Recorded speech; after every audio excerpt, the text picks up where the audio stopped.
백두산 천지에 갔다 오셨습니까? 가보셨죠? 참 장관입니다. 참 아름답고 장엄하고 위대하고 신비합니다. 그런데 누구든지 가면 다 보느냐 하면은 잘 못 봐요. 구름이 끼고 안개가 끼고 비가 오기 때문에. 아마 그것 때문에 백두산 천지가 더 값이 있는지도 몰라요. 자기 자신을 잘 안 보여줘요. 근데 가서 안 보고 올 수 없잖아요. 보려면은 좀 기다려야 돼. 구름이 거치기를 또 안개가 거치기를 좀 기다려야 됩니다. 그러면 어느 순간 쫙 열리잖아요.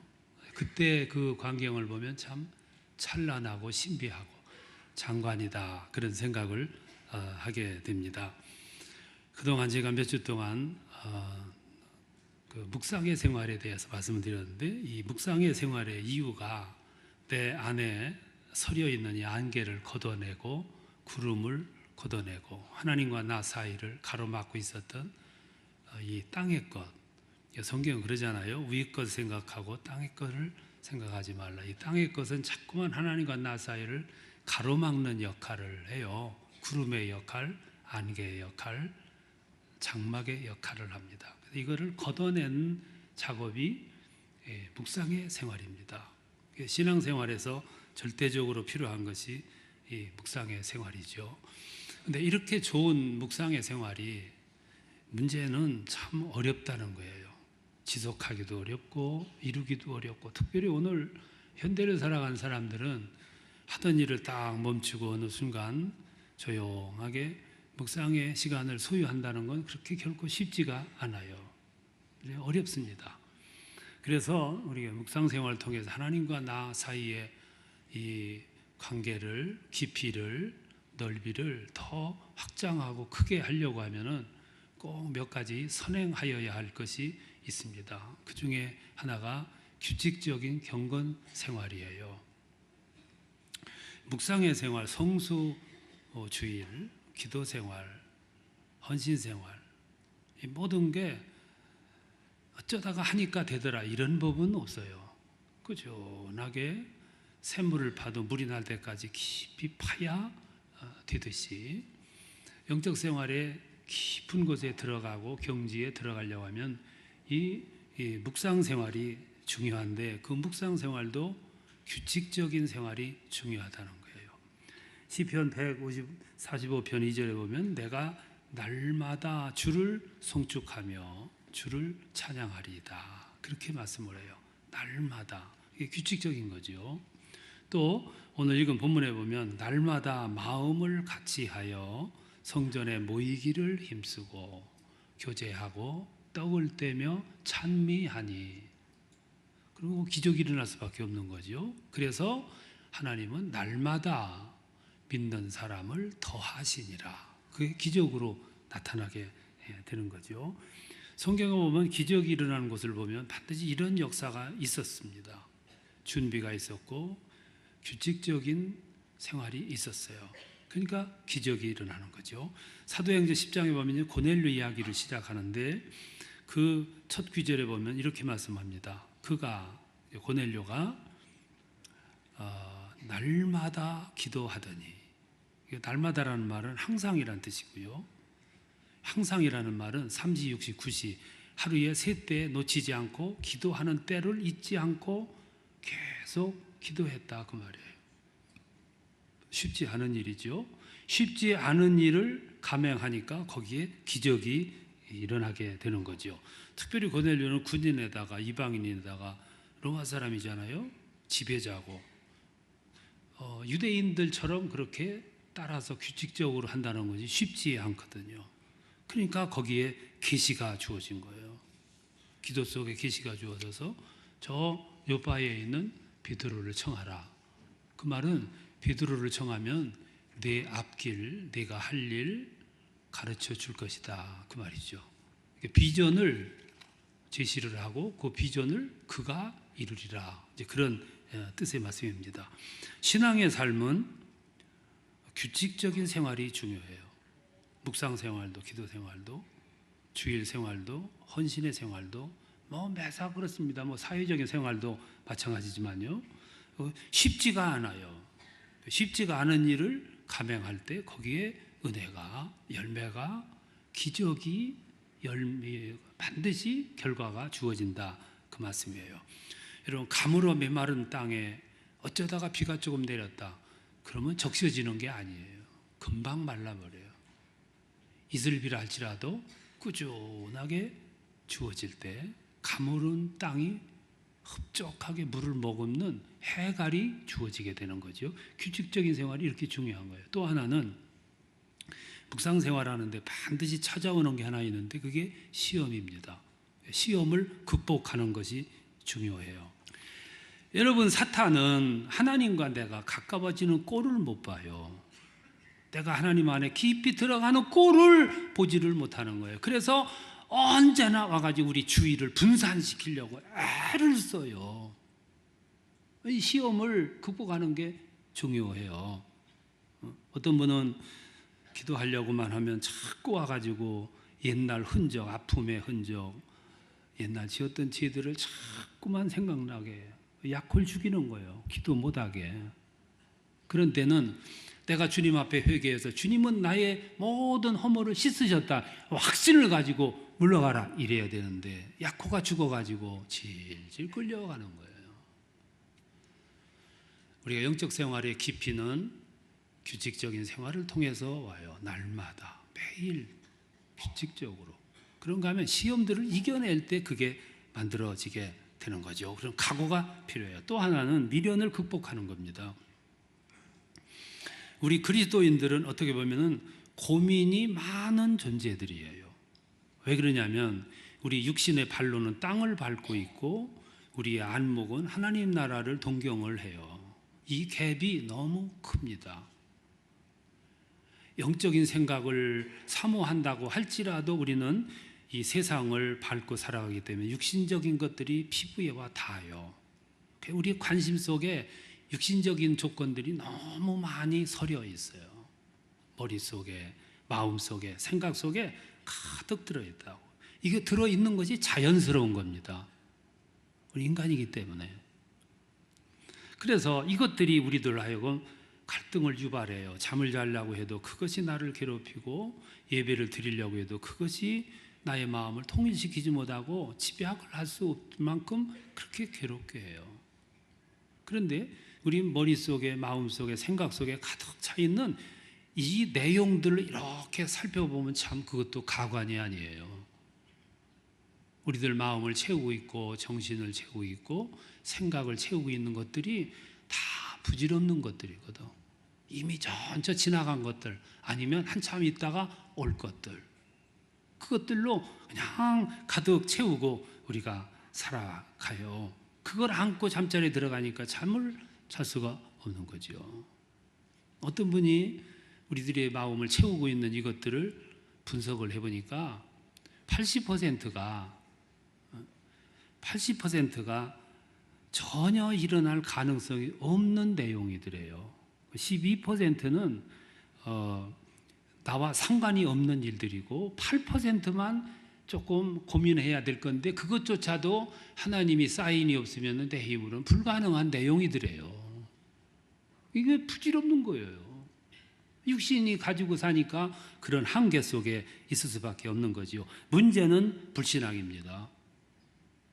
내가 앞으로 어떻게 살 거냐, 나는 몇 살까지 살 거냐, 언제 죽을 거냐, 그거는 나하고는 상관도 없는 거예요.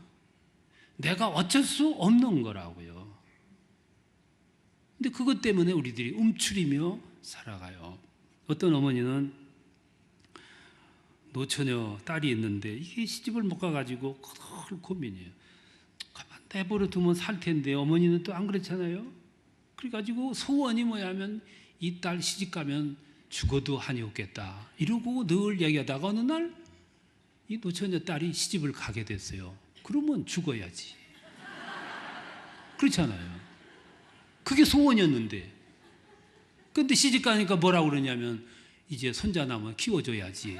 그러니까 할 수 없는 거예요. 이게 우리들의 한계거든요. 한계. 근데 문제는 어느 날 갑자기 우리들이 이걸 통제하고 다스리고 관리할 수 있는 능력이 없다는 거예요. 어느 날 갑자기 이것을 통제하고 관리할 수 있는 능력이 내게 없는 거예요. 그러면 어떡할 거냐? 통제하기 위해서 능력을 키우는 거예요.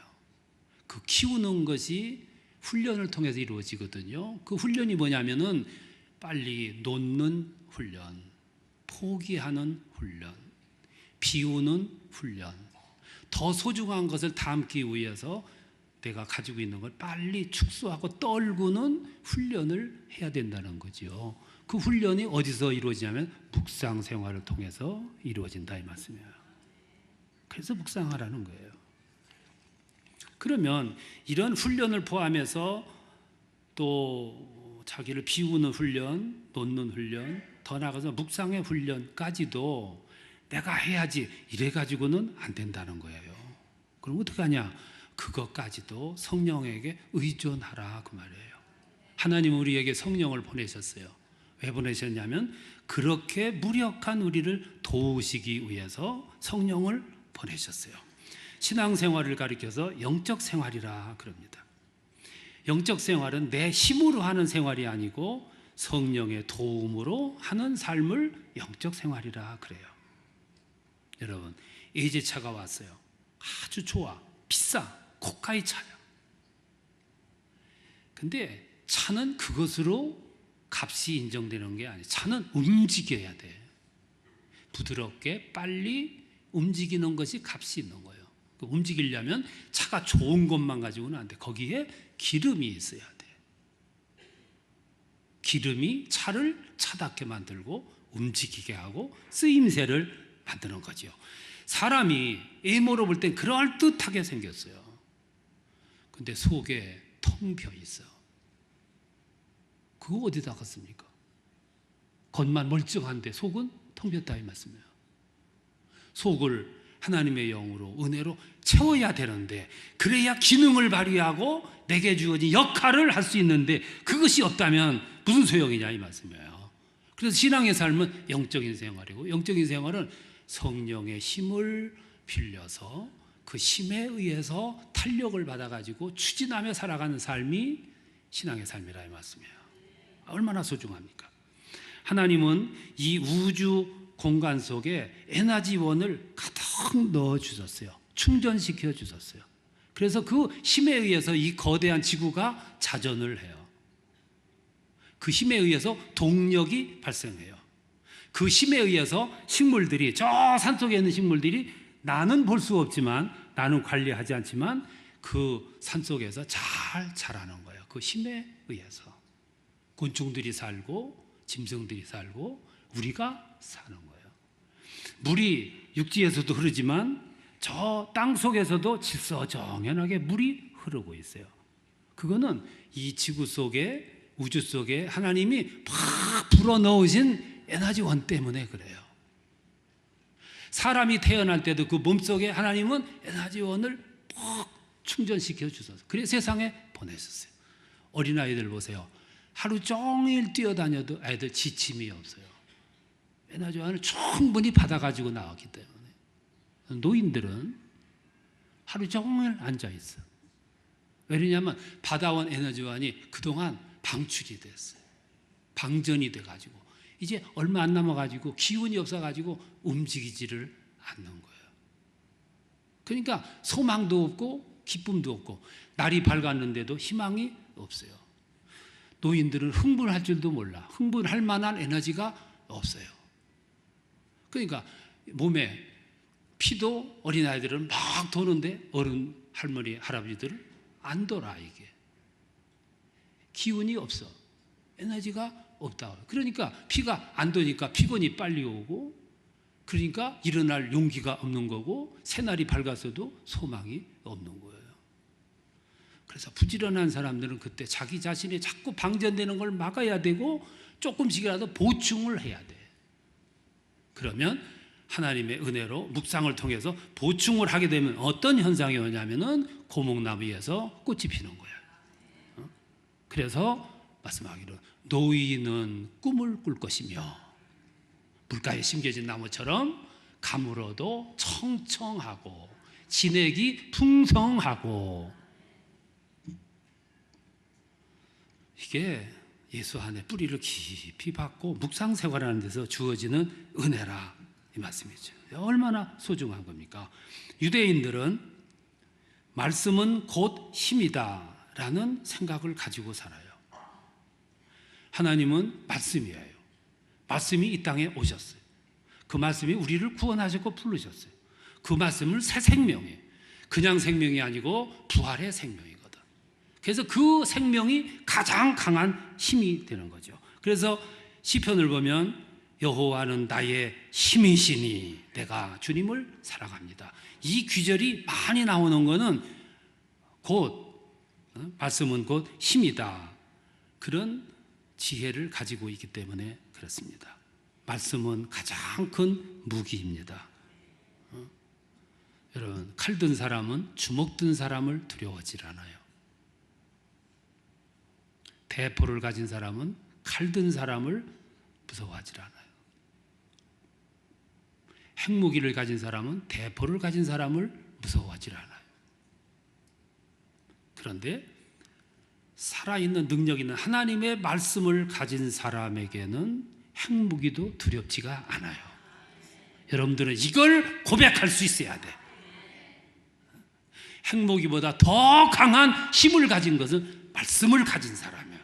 말씀을 가진 사람은 생명도 나의 일생도 나의 모든 것도 다 포기할 수 있는 능력을 가진 사람이에요. 이게 영적인 힘이에요. 우리 그리스도인들은 그래서 칼을 자꾸 가지려면 안 돼요. 우리 그리스도인들은 자꾸만 이 총을 들려고 하면 안 된다 이 말씀이에요. 총과 칼을 갖기 전에 더 먼저 말씀을 가지려고 해야 돼. 그러면 그 말씀이 나의 미래를, 발걸음을, 생각을, 판단을 좌우하세요. 그래 그 말씀에 사로잡히게 되면 나는 어디로 갈지를 모르지만 그 말씀이 나를 개척의 길로 안내하시는 거예요. 그래서 내가 상상도 하지 못했던 모험의 길을, 그리고 개척의 길을, 창조의 길을 그래서 갈 수 있는 거예요. 내가 가는 게 아니라 말씀의 힘 때문에.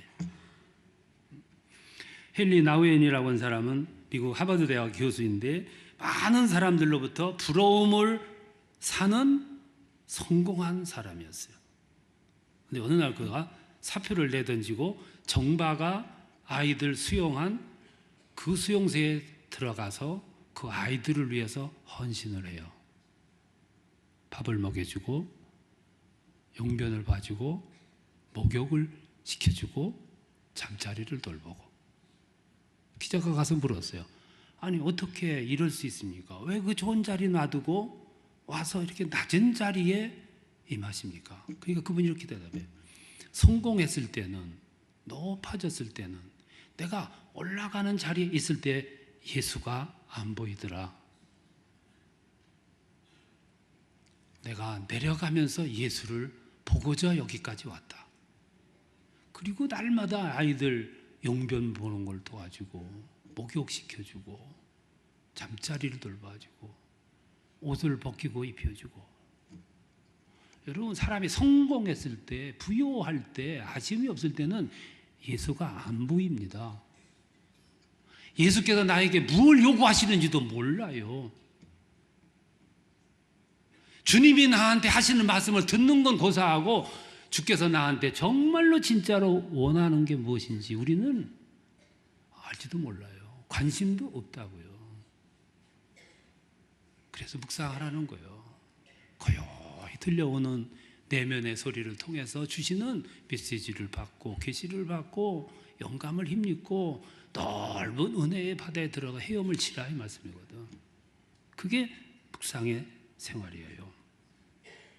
그래서 말씀하기로 시편 145편에 보면 내가 날마다 주를 송축하며 날마다 주를 찬양하리이다. 또 사도행전 2장에 보면 날마다 마음을 같이하여 모이기를 힘쓰고 떡을 떼며 기쁨으로 찬미하니. 기적이 안 일어날 수 있어요. 그러니까 거기에 믿는 사람들이 날마다 더하게 하시니라. 은혜지요. 그제 잡지를 봤는데 여러분들에게 따끈따끈한 정보 하나 드리려고 그래요. 그 잡지에서 이렇게 말했어요. 삼성그룹에서 사장단 회의를 소집을 했어요. 그 회의의 주제가 뭐냐면 앞으로 한국 경제에서 부를 창출할 수 있는 사업 영역 연구예요. 쉽게 말하면 앞으로 시대에 어떻게 하여야 돈을 벌을 수 있는 아이템을 연구하라, 그런 뜻이에요. 그 연구한 결과 뭘 탁 내놨냐면은 영적 비즈니스를 내놓은 거예요. 지난달에 잡지에 나온 거니까 이게 굉장히 따끈따끈한 정보예요. 나는 이렇게 얘기해 주지만 여러분들이 참고하시라 이 말씀. 거기서 이렇게 결론을 내렸어요. 사람들이 오늘 풍요롭게 살기 때문에 이제는 먹고 사는 문제에 연연하지를 않는다 이거예요. 그럼 뭘 연연하냐면 이제부터는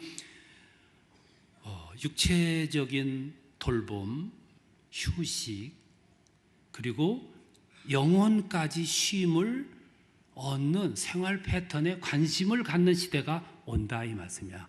이거요, 기가 막힌 발견이에요. 기업가들이 말이죠, 이걸 발견한 거예요.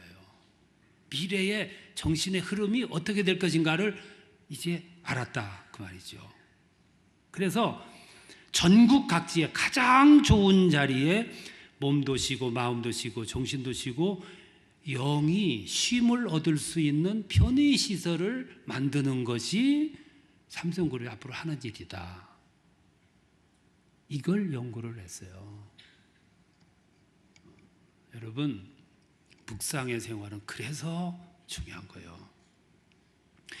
하나님이 우리에게 요구하시는 모습은 성도들이 세상에서 비실비실대고 모든 일을 할 때마다 주저주저 안타까워 이런 모습이 아니고, 이건 우리 부모님들도 요구하는 게 아니에요. 부모님이 우리에게 요구하시는 자식의 모습은, 하나님이 우리에게 요구하시는 자식의 모습은 세상을 살되 확신 있게 자신 있게 능력 있게 살아가는 그런 삶을 요구하신다 이 말씀이야. 그걸 요구를 하는데 그걸 감당할 수 있는 길이 자꾸 우리들이 자격증 따는 것이 아니라 묵상 생활을 통해서 정말로 주님이 나에게 뭘 요구하시는가, 내가 어떤 일을 하여야 되는가, 내 영혼이 얼마만큼 하나님의 뜻으로 채워졌는가, 거기서 판가름 나는 거예요. 그래서 묵상하라고 그랬어요. 어떻게? 내가 날마다 주를 송축하며 주께 노래하리이다. 날마다 성전에 모이기를 힘쓰고 찬미하고 교제하고 떡을 떼니 거기에 기적이 임하게 된 거예요. 날마다 규칙적 영적 생활, 거기에 길이 있습니다. 이 생활이 여러분들을 통해서 나타나고 여러분 삶의 터전에서 이런 영광이 만들어지는 그런 축복이 함께 하시기를 축원합니다.